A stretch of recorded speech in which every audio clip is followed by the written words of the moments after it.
I want to invite you to think bigger, to zoom out farther, and for us to step into an intentional approach to preaching where we're not just preparing sermon series, but we are shepherding our people through our preaching and through our overall ministry. You're on this video because you decided maybe a long time ago, maybe recently, that you're done with the days where you wake up on Monday stressed out of your mind because you got to figure out what you're preaching on. You got to prepare it and you got to write it all before Sunday, and then you got to do it all over again a week from today. If the old days when you just kind of prepared it on the week to week and you had no plan, kind of felt like the helium balloon in the hand of a child where you're like, Johnny, hold on to it. It's gonna fly away if you don't hold on to it. And then 5 minutes or maybe an hour later, the child lets go somehow of that balloon, and the balloon flies away, never to be seen again, into the abyss. That's how some of us feel our sermons are, right? We've decided, sermon calendar, all right, we're going to take some bricks and we're going to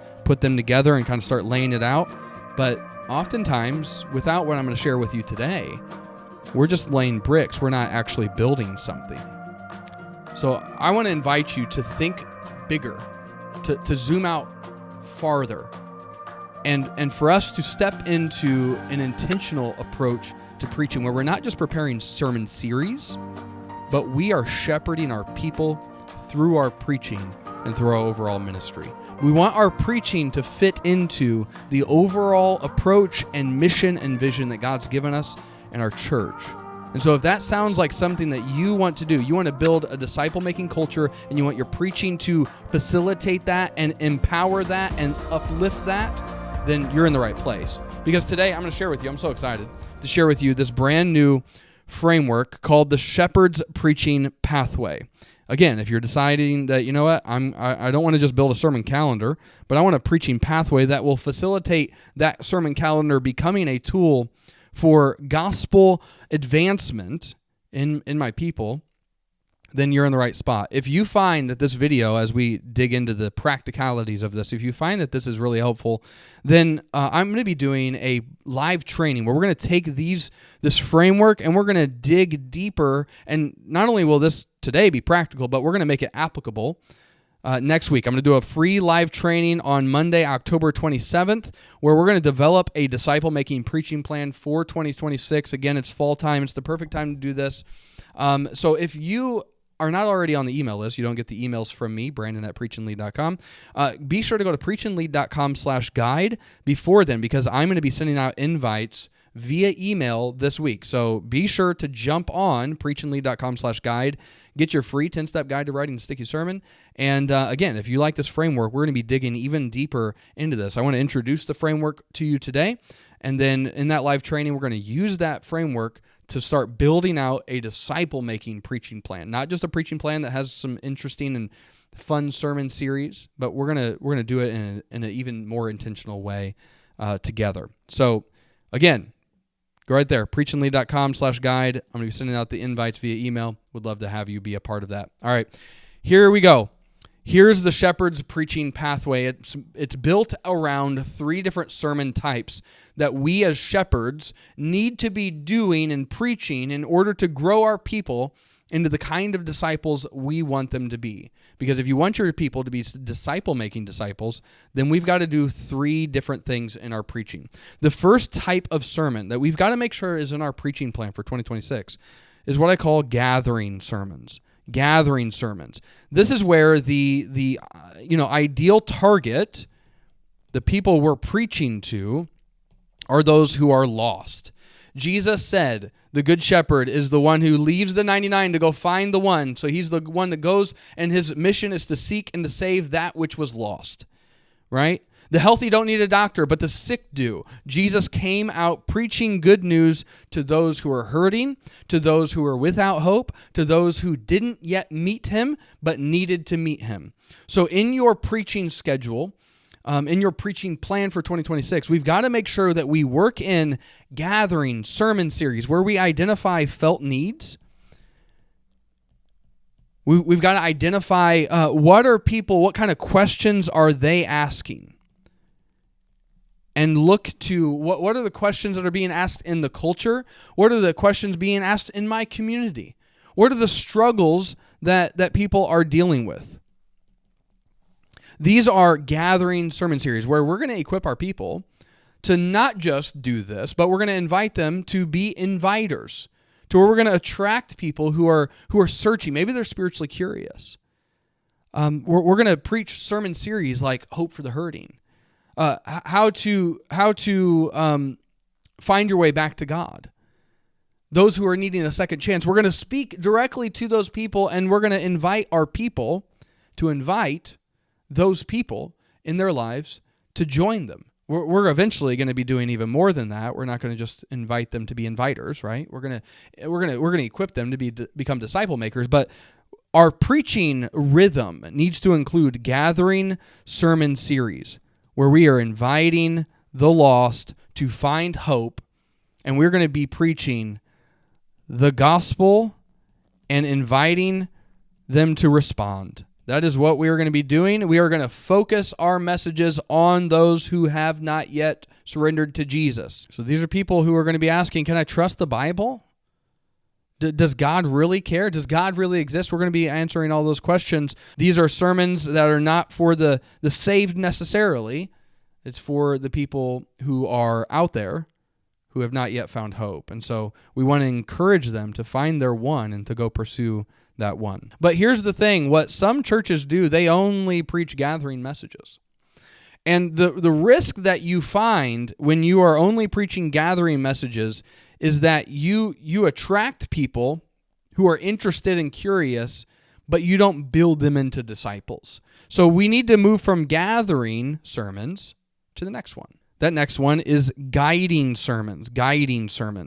In a real way, the target audience for this kind of message, they're your church body.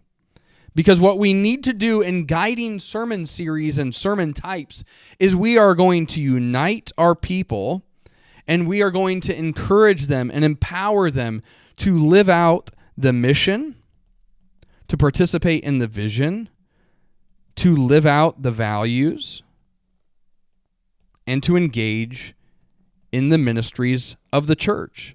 Oftentimes, the guiding sermon types are non-existent or only visited very rarely. Maybe a Vision Sunday once a year, or maybe twice a year.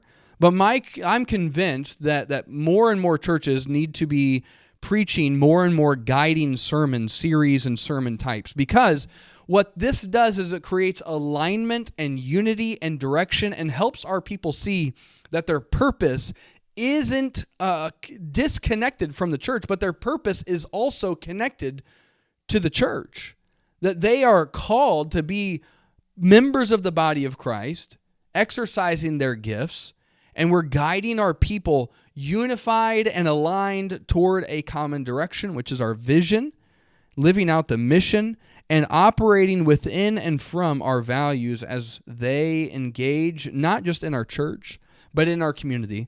So these are going to be opportunities where we are going to create alignment towards some kind of end. We're calling them to engage in small groups. We're inviting them to be a part of an outreach that we're doing. Guiding sermon series are highly strategic in the way that we lead our people. And so when I am coaching preachers, I'm encouraging them, hey, you need to have strategic planning be part of your rhythm every year for planning and evaluation, because our sermon series our preaching plan overall should be lifting up those ministry endeavors and reinforcing them, right? So God, what are you calling us to do as a church? What are you calling us to accomplish? And from there, that gives us direction to, Lord, Holy Spirit, please guide us in what we're called to be telling them, to be exhorting them to as a people. And overall, the guiding sermon series and sermon types has a power to create a shared identity. And that's what we want to do in the guiding. We want to create a shared identity with our people. That we're here to be the church that God declared. Jesus declared that He will build His church, and not even the gates of Hades will prevail against it, right? So we have this shared identity and the shared mission. All of this is communal that we're doing, guiding. So we got gathering and guiding. If you're only, though, doing guiding and you're not encouraging your people to gather, then the guiding sermon series will get old because it will start to feel self-serving. But not only that, your people will start to feel unequipped to actually live this out. So that's why this third sermon type is so vitally important if you're wanting to form your people. So we got gathering, we got guiding, and we've got growing. I could call this training as well, but training doesn't start with a G, so we're going to just go with the triple G of the shepherd's preaching pathway. Growing. Who's our target here? Our target is believers who are ready to grow.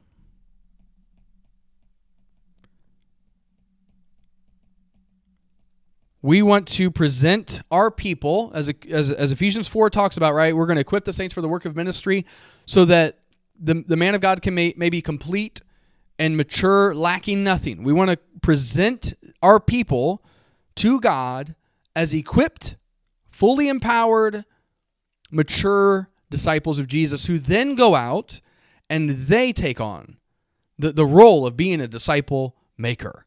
Isn't that a beautiful thing? So again, here we are training. Jesus said, if I can spell the word training, Jesus said, teach them to obey everything that I've commanded of you. Oftentimes we teach, but we don't teach them to obey. So we're training them on how to lead someone to Jesus, how to pray, how to be someone who suffers well. So training, we're forming habits. So, or practices, rhythms, however you want to describe it. We are sending our people out. That they are becoming not merely attenders, but they are joining the mission of God in very powerful, real ways. So our growing sermon series we're calling them to step into the purpose that God has given them. We might be teaching them on some practical elements of spiritual disciplines, ways for them to engage with their neighbors. This is us helping them get their faith out of just a me and Jesus kind of mentality and starting to become members and engagers in the kingdom of God. And you can see how all this builds because we want to gather those who are lost. We want to guide all of the people who are part of our church to unite around the mission, vision, values, and engage in the ministries of the church and what we're doing. And we want to grow our people to be the believers who are going out, trained, equipped for every good work that God's given them. Their habits, they're habitually engaging with Jesus, and they are being sent out to be ambassadors of the King as they go and join the mission to gather the saints. And this is the beautiful thing. After we teach our people to kind of go through this cycle, they start to be the people who they don't need a Sunday sermon to gather. They start inviting their friends to have spiritual conversations. And then they invite. And then the church comes alongside and says, hey, we would love to get you into community, to help you serve, to help you be a part of what we're doing here. The church is never lacking for funds because we've been systematically, prayerfully guiding our people to be givers, to be engaged with the mission. Everybody's united. And so this is just a framework where are you gathering, are you guiding, and are you growing in the ways that you are preaching messages each and every year? Because here's the struggle for a lot of preachers. A lot of preachers will have a tendency to do maybe two, not oftentimes all three. If we just leave it to let's put together a sermon calendar, let's preach on some things that are passionate to us, and we'll go to the Lord in prayer. If we don't have this balance of approach, then some pastors will only do growing and guiding messages. I mean, honestly, some preachers only focus here. Which is why a lot of churches are struggling because they've lost sight of where they're going. Some churches at the same time are only focused here. You know what they are. Or oftentimes the ones who are focused here are also focused on here, but they don't do this. And so this is not meant to be, throwing shade or whatever. Like, I'm not trying to call anyone out specifically, but I want to ask you, let me know in the comments, which of these two do you oftentimes do naturally? And you need this reminder that this framework and this pathway can present to you that, I need to be doing all three. I need to be doing all three. So which ones for you? Would it be 1, 2, 3? So 1 being gathering, 2 being guiding, 3 being growing. Let me know in the comments. I would love to know which ones are you normally doing. 1 and 2, are those natural? 2 and 3? Usually I find this one and this one to be not very common, companions along the way. But let me know. Because if you just do gathering, you get a crowd, but you don't get disciples. If you just do guiding, you got some really empowered and passionate people, but they don't have any depth. But if you only do growing, then you've got some people who may know the Bible well. They may know how to do some quiet time and pray, but they're not living out a mission. But if you do all three, then you've got a disciple-making church, and that's a beautiful thing. So again, if you want to take this really deep and talk about, okay, what kind of sermon series would fit in this, and how could I preach this with this pathway and plan out a disciple-making preaching plan for 2026, then again, you got to come to this free live training with me on Monday, October 27th. Again, invites are going out via email this week. If you're not getting my emails yet, then go to preachinglead.com/guide. Now, before we leave, I want to give you a framework of a way to kind of see what should be the balance. How much of each should I do? I want to talk about that. So here you see a table, and I want you to kind of self-diagnose, okay? So just based on what you see your church being at, would you say your church is growing? Would you say it's plateaued? Or would you say it's declining? Growing, we're reaching new people.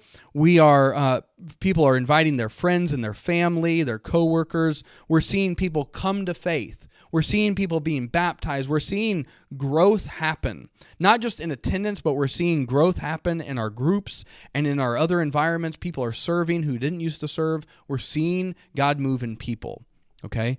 So growing, there's a specific kind of approach that we need to take for each one of these sermon types. Plateaued. A plateaued church is a church that maybe for a year, 2 years, multiple years has not grown. Instead, there's been some people who have come and some people who have left, and overall, that number has stayed about the same.